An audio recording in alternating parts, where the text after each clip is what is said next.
WTAC 世界单圈圈速挑战赛。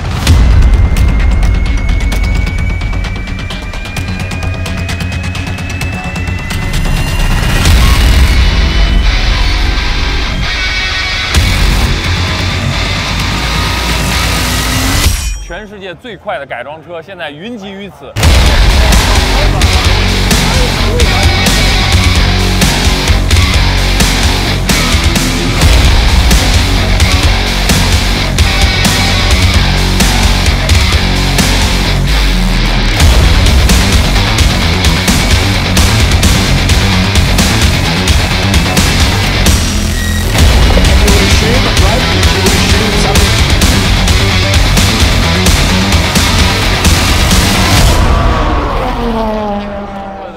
太好了，哥们儿，氛围太棒了，剧本都写不出来的美好，你懂吗？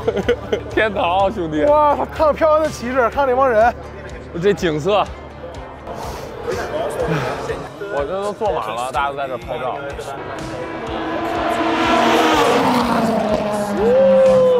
哇，这个声音太炸了！期待，我的期待算是挺炸的，哥俩。350Z。 这种铁铲车是不是我离人越近越吃着尾油？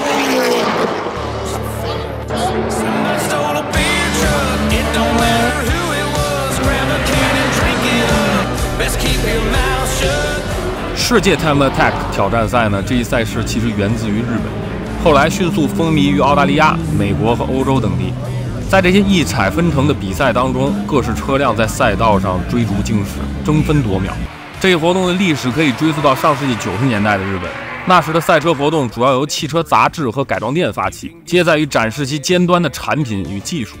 这些比赛通常在日本茨城县的筑波赛车场举行，这是一条短小精悍的赛道。初期比赛规则非常的宽松，参赛车辆需保留大量的原厂部件，并使用符合公路法规的轮胎。然而，随着时间的推移，参赛者开始挑战极限，打造出来越来越极端的赛车，不断刷新着纪录。 随着这一文化的演变，赛车的改装从最初的保守，逐渐演变得越发激进。诸如 HKS 和 Top Secret 等国际知名的改装品牌，更是打造出了专门为了 Time Attack 而设计的赛车。2008年，这项赛事被澳大利亚人 Ian Baker 引入。如今，世界 Time Attack 挑战赛已经成为了一个国际舞台，吸引来自世界各地的车手和团队。这一赛事不仅彰显了改装的技术与创新力量。 更是对车手勇气和驾驶技巧的严峻考验。Oh, Jamal! Jamal hit the corner. He's peeled the front left out of it. And he's 他这得先拿叉车插上去，轮掉了一个 ，swing 了，刚才在那儿，在那儿，骑上去了，断了。一骑上去了以后，底下悬挂不是断了吗？断了以后，轮子变成这样了，下来的时候轮子在里面这么翻。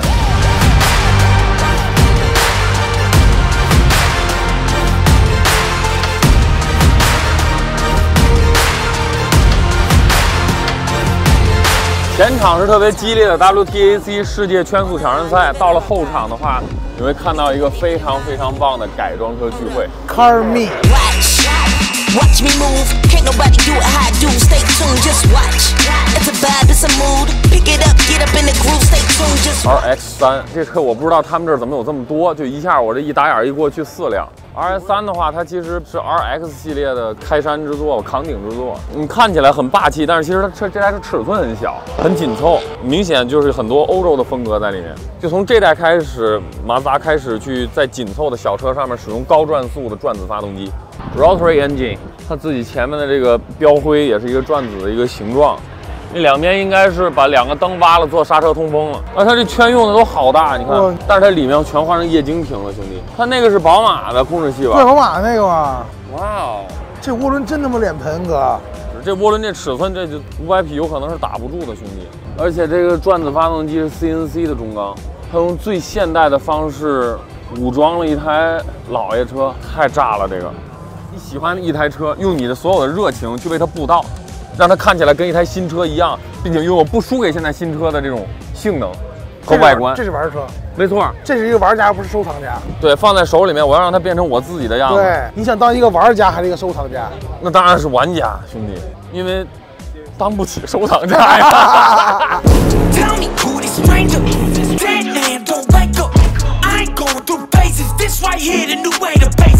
阿尔法罗密欧放了一个法力的鸡蛋。哦 ，crazy。You know Ferrari or Alfa Romeo? Well, I call this is the Alfa Ferrari. 哦，Ferrari。哦，他做了这个。刚才我从这过的时候，我一看，哦，Alfa Romeo，right，Alfa Romeo。对，我再仔细一看，这是一只马，它里面还有一个小人儿，你看了吗 BRZ gearbox. BRZ 的箱子，再加上法拉利360的发动机。So I built everything myself. I sewed the seats. Oh. I did the paints. Every single thing By in this car, yourself? by myself. So how long time? 4 years. 4 years. 4 years. So you will drive this car in track day? Track days and every day. 哦 Every day. 我记得这个太棒了，这个。 ，super clean。 Yes, thank you. 4年的时间，自己一个人做这么一台车，那从一开始的创意阶段到后期的施工，我中间需要经历真的很多。主打一个严丝合缝。Amazing， 太帅了这个。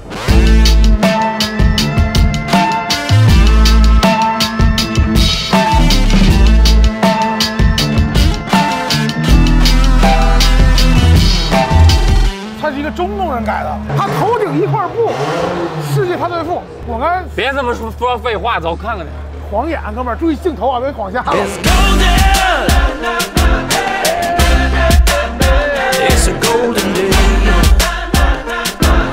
Gold? Gold? No, this one polish. Polish. 抛光的。 Gold? Gold. Crazy. You artist. 当年老以为纯金大花头是个玩笑，谁改成这么改啊？人真这么改啊？真的就做出来纯金。对呀。 How much horsepower? This one makes now 1,300 horsepower, 1,300. 哇哦！听一听24K 的声音，24K。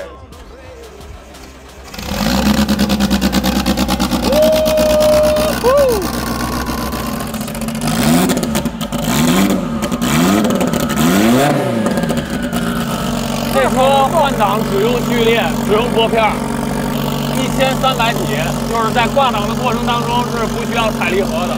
最重要的是，你别看人是一台专门做直线加速的赛车，就是这车里面其实非常的干净，不是一台纯赛车该有的样子，完全配得上前面这么多24K 金。Amazing. Okay, thank you. Yeah. 这场顶级的改装盛宴汇集了来自全球的改造性能猛兽的同时，如果你也和我一样是个改装爱好者，你还得做好随时偶遇顶级玩车大神的准备。厕所门口，你有可能和土乌龟式来个擦肩而过；某个帐篷下面，也许就坐着齐藤泰悟和他的新车。来，打个招呼，快打个招呼。溜达着，你又会看到山田英二从 Spoon 的厂车里面钻出来。I'm very happy, WTS, yeah！ 当然，这2年声音最大的那要当属美国的职业漂移车手 Ryan Turk。Now we can officially kick this project off。 即便你没听过他的名字，你也一定见过这台4586。GT 4586 Ferrari street car。还有这台拿到过美国 FD 漂移冠军的卡罗拉，再或者这台搭载了魔改3S GTE 的4缸漂移皮卡。但他来这儿的目的并不是做漂移表演，而是以车手的身份参加 Time Attack 的比赛。这就是他此行带来的战车 Formula Supra。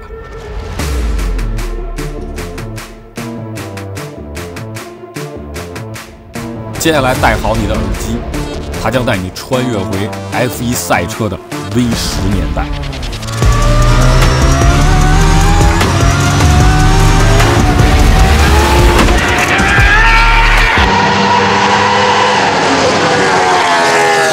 太快了！当把2勾 Z 塞到 A90 Supra 里面，都只能停留在很多改装爱好者脑子中的时候，他却给这台 Supra 塞进去一颗 JAT GV4 微型10缸自然吸气发动机，11000转可以爆发750匹马力，源自 F1 的技术下放，拿到过勒芒原型组的冠军的纯种心脏。只要你闭上眼，这就是 F1 V10年代的魅力。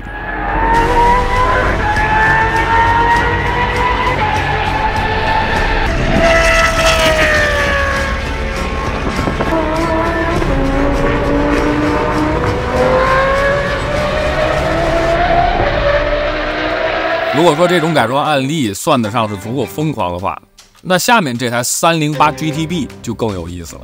在它的发动机舱里面，你能够看到来自老牌 F1 引擎供应商本田技研创造的史诗级发动机 K20A。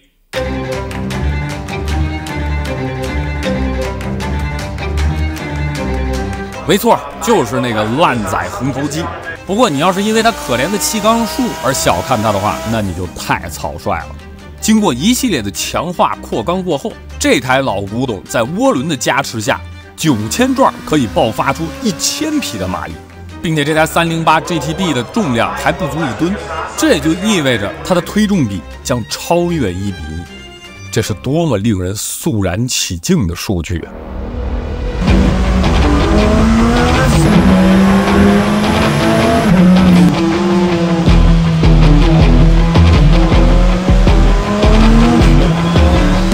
和前面2位一样，来自美国的赛车还有这台科尔维特 C6， 通体凯夫拉覆盖下的美式大 V8已经没有什么原厂零件了，就连缸体都是 CNC 从一块整块的铝锭中抠出来的，动力更是达到了惊人的1200匹，并且这还只是低增压模式，如遇强敌，只需一个按键，立马可以释放接近2000匹的动力储备。顺带一提，这台车呢，也是车手自己在车库里面手搓出来的。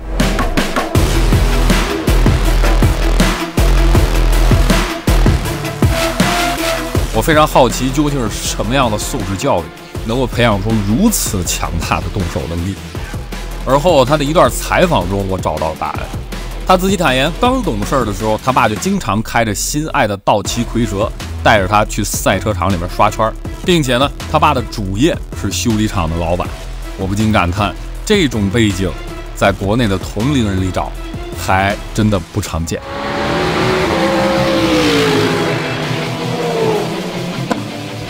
这次呢，我们有自己赞助的车队啊，虽然说没给钱，但是我们人来了。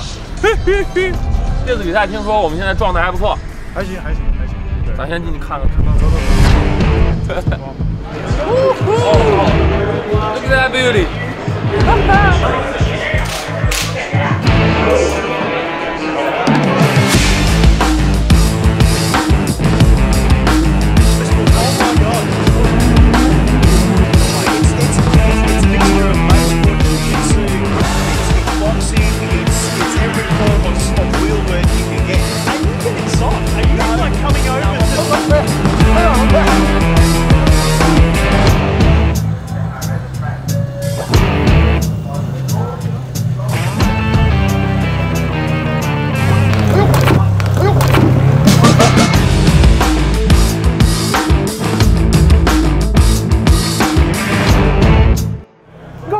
别看哥们儿摔了，推了2下车，就感觉我先玩上车了。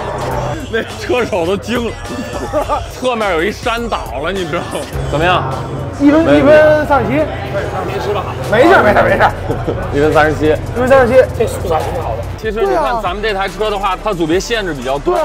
它主要是变速箱这个东西，原厂的6速，对，它的强度是原厂的强度，就是说白了，这车在上面跑，他们现在这心都在这提着，知道吗？对，只要波箱不掉地上，我们就算赢了。它现在目前轮上马力已经干到500多，它用了颗G25 660的涡轮，基本上这涡轮就已经用满了。这次比赛吸引了80台来自全世界各地的改装车，逐入4个组别。竞争最激烈也是门槛最低的 Club Sprint 组有39台的多，Pro AM 组17台， 991 Racing， 他们使用的这台赛车型号是 Ginetta G55， 使用的发动机是来自 GTR 的 VR38 DTT，1100匹马力，1200公斤车重。Dream Racing Japan 使用的赛车是马自达的 RX7 13B 双转子涡轮增压发动机，700匹马力，车重1100公斤。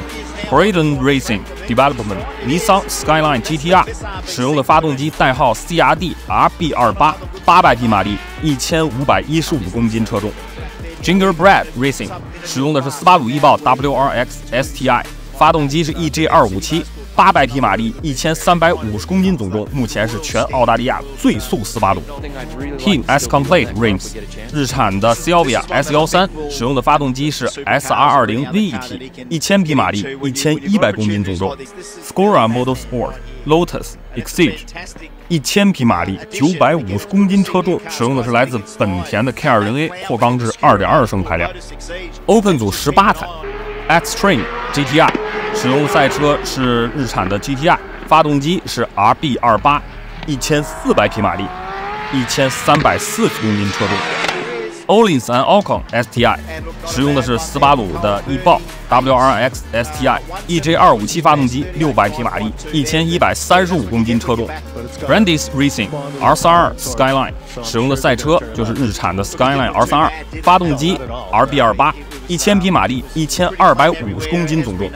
Motive Powered by Sperry Box 日产的 Silvia S14 使用的发动机是 SR20，750匹马力，1170公斤总重。GAS Evo 使用的是 4G63 2.2 的钢体，600匹马力，1150公斤车重。Cream Project S15 使用的是日产的 Silvia S15 SR20 2.2 的钢体，900匹马力，1100公斤。BYP Racing 使用的是 Honda Integra， 用的是 K24 发动机，600匹马力，1200公斤车重。最高组别 Pro 组有6台赛车。DM Motorsport Engineering Nismo Super GT 350Z VQ30 DTT 发动机，500匹马力，车重1100公斤。Life Motorsport 尼桑的 GTR R35 使用的是 VR38 DTT 发动机，1200匹马力，1600公斤的总重。Arvo Racing Honda S2000 F20C 的发动机，500匹马力，1000公斤。现在我们看到的这台赛车来自 Tanuki， 这台车呢，同时也是这条赛道上曾经的王者。他的粉丝们给他起了一个非常有趣的名字，因为它的前铲长得非常像锤头鲨，所以说大家也都这么叫它。这是一台日产的 Silvia S13， 使用的发动机呢，在今年也更换成了更加强大的 VR38 DTT， 来自 GTR R35， 动力上看1100匹马力，车重呢仅有1150公斤，推重比接近1比1。我们要介绍的最后一台车呢，就是这个赛道上今天没有任何争议的王者，它的名字就是 R96。为了降低比赛的整体门槛和防止过度的军备竞争，比赛的所有组别严格限制轮胎宽度。但即便只配备了街用的半热柔轮胎的情况下，最低组别的赛车也都能够达到超跑级别的圈速。我们的赛车好像出现了点问题，刚才突然之间就是在检查的过程当中，发现我们的前面的轮毂螺丝好像滑牙了，而且好像还不止一颗。工作的这个环境太恶劣了，太恶劣了。对，所以说就会导致金属疲劳，滑牙了以后轮毂就会歪的。对啊，这样你怎么办？现在先看有没有螺丝。你知道为什么这儿没人了吗？啊，着急出去买螺丝去了。应该是找螺丝去了吧？绝对找螺丝去了。这个 WTCC 的规则是不是只要他上午跑圈速，没有人再超过他，他就可以有很长时间去处理这个问题？对，对吧？对。如果有人在刷到前10分以下的话，他需要赶紧马上上去刷去。对。他紧张在这儿，所以你一直得保持竞技状态。所以其实我看了一下，会有一些疯子，他们疯狂到就是一上一圈下去爆缸。正赛里面所有的车都会把功率调大，一台发动机的这个价值，在面对冠军争夺的时候，它就毫无价值。就为了赢这一圈，将会把这台赛车所有的潜力以及车手所有的潜力全都发挥出来。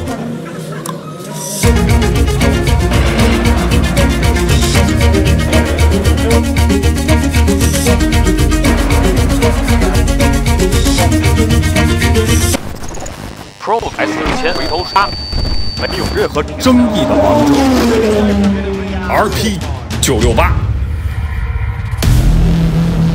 这台赛车的极端程度，称它为当今的世界改装车性能之最也不为过。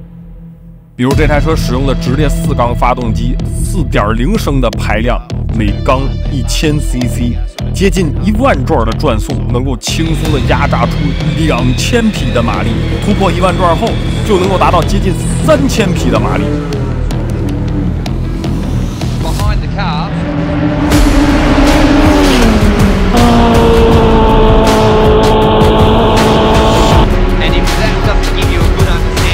Aero 同时它的重量却只有区区的105公斤，这个质量功率比甚至连 F1 赛车都难以望其项背。对，你没听错，比 F1 赛车的引擎更强大。而这台车夸张的空气动力套件就更不得了了。总工程师萨米·迪亚西诺之前是90年代丰田 F1 赛车的空力工程师。TF108 和 TF109 的前鼻翼就是出自他手，光是前面这2项就足以问鼎世界改装之最了，不是吗？这儿的赛道记录是1分18，对吧？刚破了，刚破的，又是他把这个时间又刷新了。之前1分19，现在是1分18。带你们去看看那台车。哎，我蹲下了以后，我发现一个问题，我的手机拍不下它的前头。我没法给你衡量这东西到底有多大，我只能说，我躺下了是不如它宽的。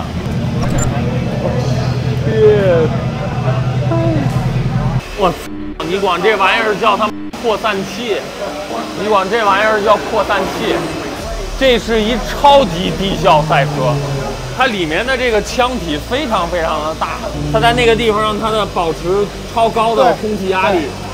会让车牢牢的吸在地上，所以说它刚才会出现海豚跳那样那个感觉，所以是摁在地上的。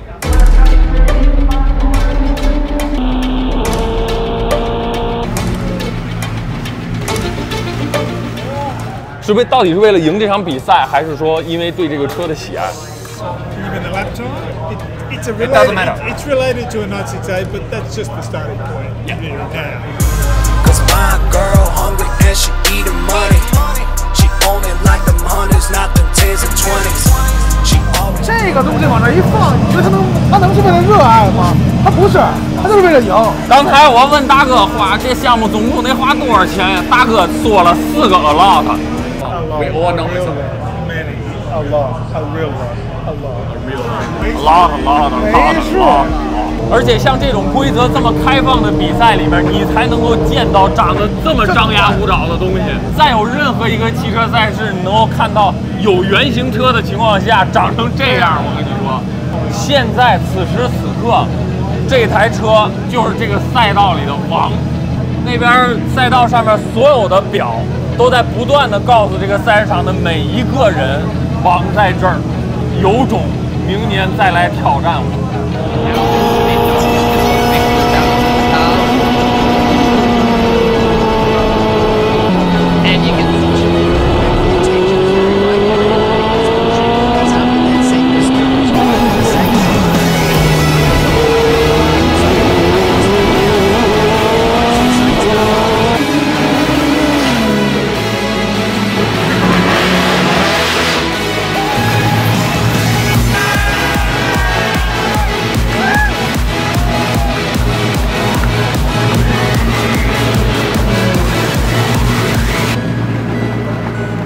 所以这个赛道的最快圈速就在刚刚又被刷新了，1分17秒860。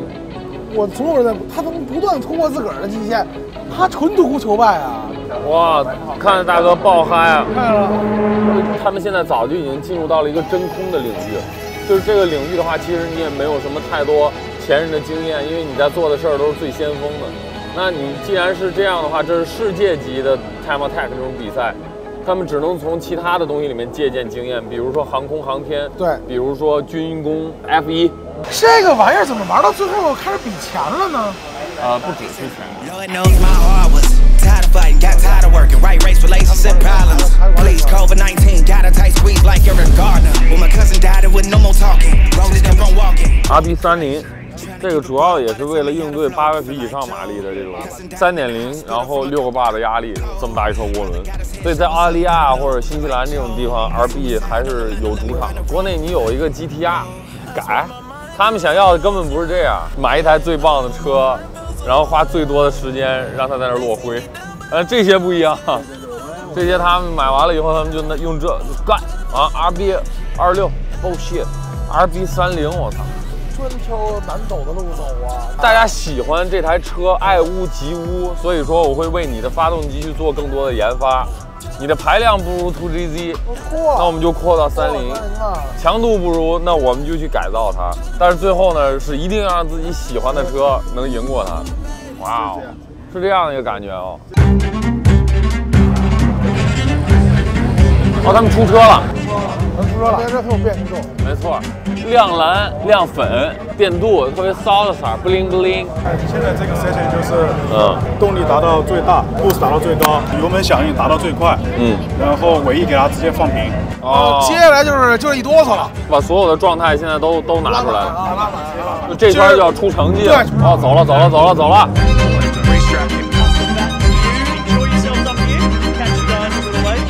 第一圈就开始 push。你现在紧张吗？有点啊，就当你看这车，你只能看这小屏幕，你知道吗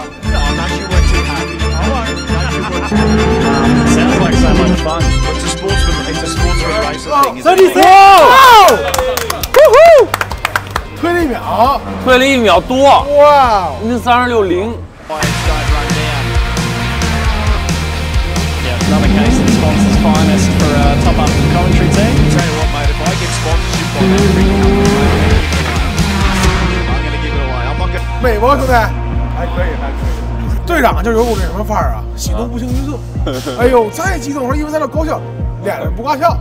这就是专业玩车的该有的心理素质。所以今天一圈出来了以后，直接就快了1秒多。对呀，但是这一圈还是1分36.9吗？这回是最后一段慢了。但现在这个成绩也非常不错，在总结里面。来了，哥们儿该挥手了。我挥手去。我推车。到这儿停了，兄弟，人得进步。机器状态感觉也很好。他再说有几个弯角，他那个油门跟不上，就是他的动力在最后一个弯的时候出问题了，不然的话一样还是会是绿的，会直接刷到35里。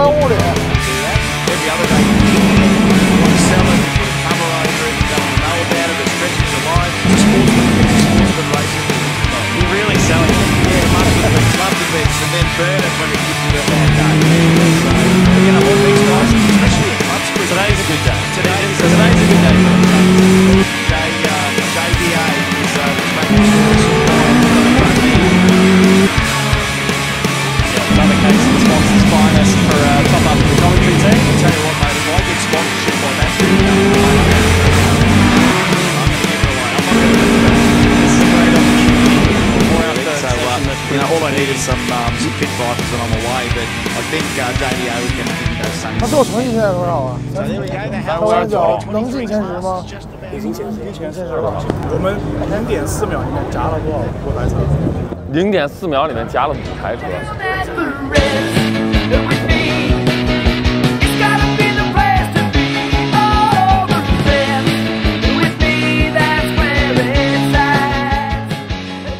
看完了2天的比赛以后呢，其实也有很多内心里面的问题。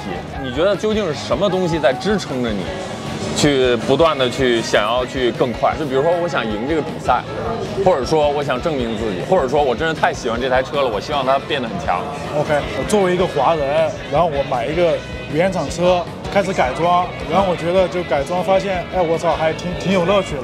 明白。因为改了东西尝到甜头了，快了，干人了，就山里面。然后后来发现就是你在山里面满足不了，因为太危险，代价太大了，也撞了无数次，还是得去赛道正儿八经的去玩，才叫竞技，要不然就不叫竞技，只叫玩。其实从头开始到现在，还是跑了蛮多比赛的。OK， 去普通的 track day 赛道日能拿到好成绩，轻轻松松。但是发现去到同级别改装的比赛，发现哦，原来是还差很多东西。我们这个组别呢，就是基本上是改装店家和配件店参加这个比赛，对吧？别人吃了几十年热狗饭，和我们这个吃几年热狗饭的一个天一个地，而且别人是本地选手，我们还只是一个外卡而已。就是这个车它可以换掉，可以花更少的钱做一台更快的车，而且你可以测试无数次没有问题。但是为什么就一直留着呢？就没有这台车，我肯定是不会参加 WTSA， 我也不会开改装店。我觉得每一辆车它都有它自己的一个旅程，我觉得得完成它。真正意义上第一次参加这个比赛拿到前10，很少，很少，很少，很少。在这个组别，我想到第1，拿到 top。对，但是我看了一下这个组别第1，目前的这个圈速成绩是32，是吧？还差3秒。3秒。对，但是我们是原厂6速波箱，至少前15名没有人是原厂6速波箱，这个是第一。第二就是他们都有空力，我们没有，就一个前杠，然后一个小尾翼。我们也没有 ABS， 前面4辆车只差了0点几秒。对于一个序列式去换0点几秒，这个是，所以也就是说，没问题。只要能再快1秒多，其实我们就能够闯进前5了。对，就1秒就问题不大了。再快1秒，那我再替这台车问一句，它的终点是什么？它的终点就第1啊，这个组别是第1。如果明年不行就后年，后年不行就大后年，再大后年一直往后推，就总有一天它能行。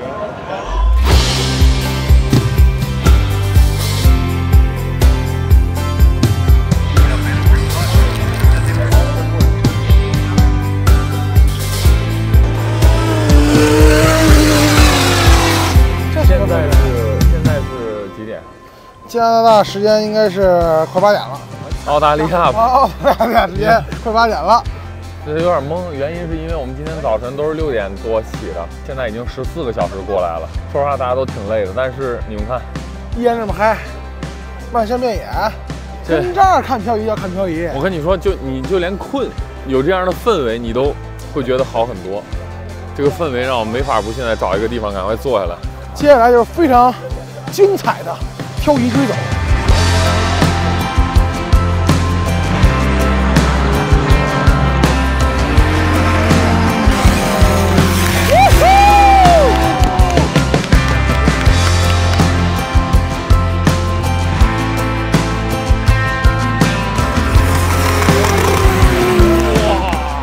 烟雾创造了这种像梦境一样的氛围。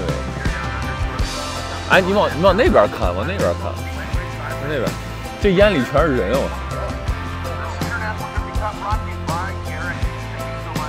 帅啊！哎呦！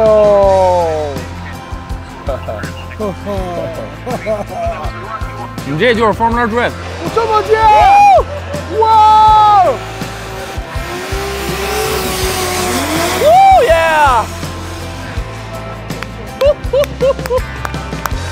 哇！太精彩了！太酷！耶！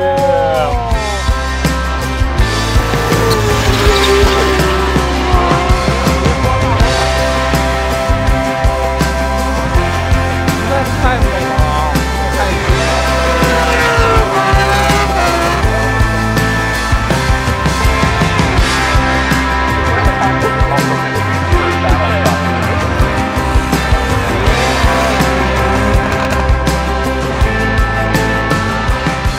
至此，我们的 WTAC 之旅就全部结束了。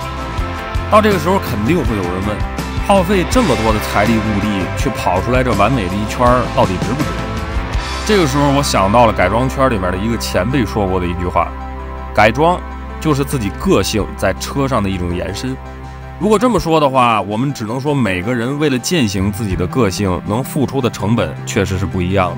但即便 RP968 看起来已经战无不胜了，却没有阻止热爱改装的人前来挑战，因为起码在挑战自我这件事上，大家都是很公平的，不是吗？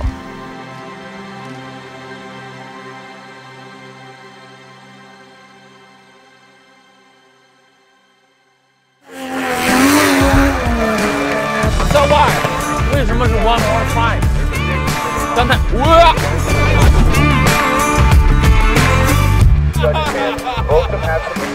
老弟，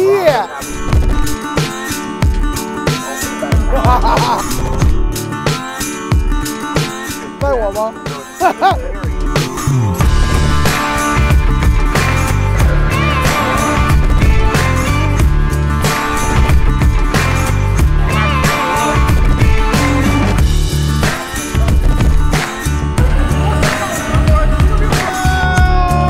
哪个男人心里边没有一个征服大海的梦？没有油了，咱们要滑了吗？慢点儿！我天，你们太惨了。